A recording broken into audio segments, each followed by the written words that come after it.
Upload your losses.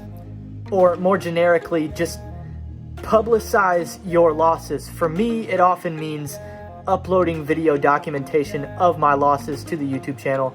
For others, it could just simply be engaging in conversational vulnerability with your social circle. I'm about to make the case that there's wildly underestimated value in the practice of owning your losses in life, even on the public stage. This video concept was born of an alternative video concept that turned into a dramatic personal loss for me. Originally, I was headed to a casino with a very specific strategy of using a $1,000 bankroll in an effort to earn enough money to buy a new camera. I'm here with $1,000 and a dream. That dream was the camera. It was a camera Casey Neistat had just advertised on his channel. The screen flips up, so it kind of becomes like a vlogging camera. And you can take the actual camera part out of the camera and then use this as like a remote monitoring for the camera itself. I was obsessed with how this camera could improve my content. I know some of you are sitting here watching this thinking, dude, before the camera, buy a green screen. Sitting in front of the drywall makes this look like a hostage video. I get it. We'll get there one thing at a time.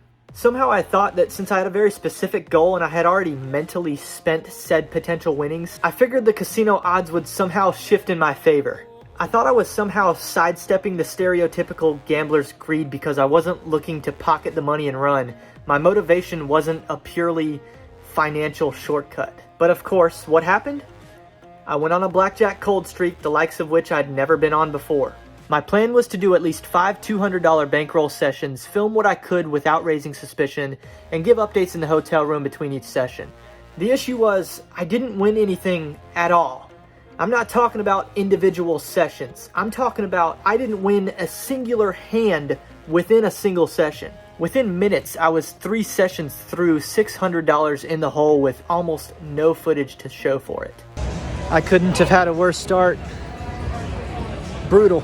I wasn't able to turn my luck around, and what was supposed to be a 72-hour experiment turned into a video whose story spanned less than the first evening. I decided the original video concept couldn't be edited into something entertaining, more importantly into something worth my subscribers' watch time. I don't even know how I make a good video out of this. I'm just gonna head out. I mean, it's like 9:20 a.m. in the morning. I might as well go home. I mean, I lose all my chips in like 14 minutes. But I knew I still needed to report on what happened to me that weekend.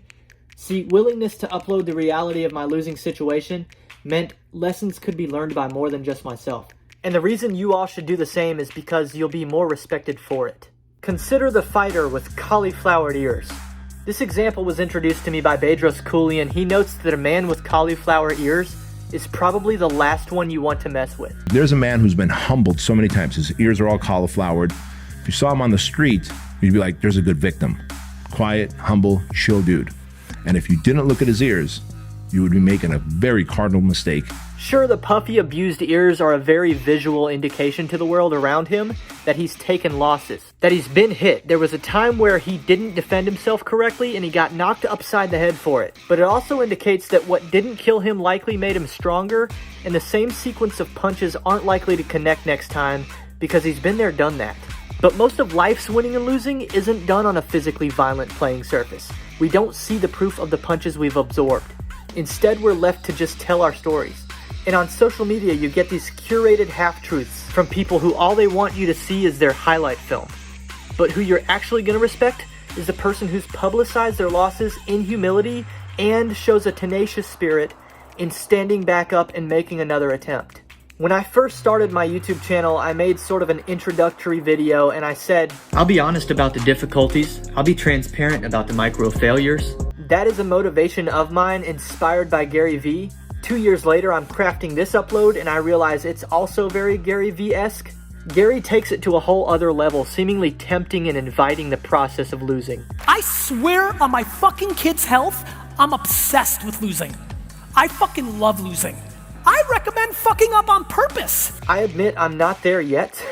I'm definitely in a phase of life where I'd still personally prefer the win than the loss. Especially when it comes to 10 cold hard Benjamins that I essentially lit on fire on top of a card table, but I'm working on it.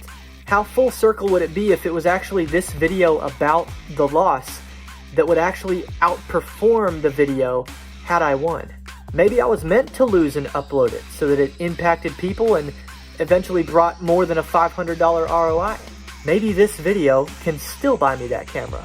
My name is Ryan Welty. I'm a YouTuber known in a niche corner of the internet called GigTube, but I think 2024 is the year I'm meant to expand my recognition. Your support means a lot to me. Every like, comment, and share is genuinely appreciated, and I will respond to you. It's cool for me if you subscribe too, but honestly, that's an action I think benefits you as much as it does me, especially considering it's free to do. And in that case, what do you have to lose?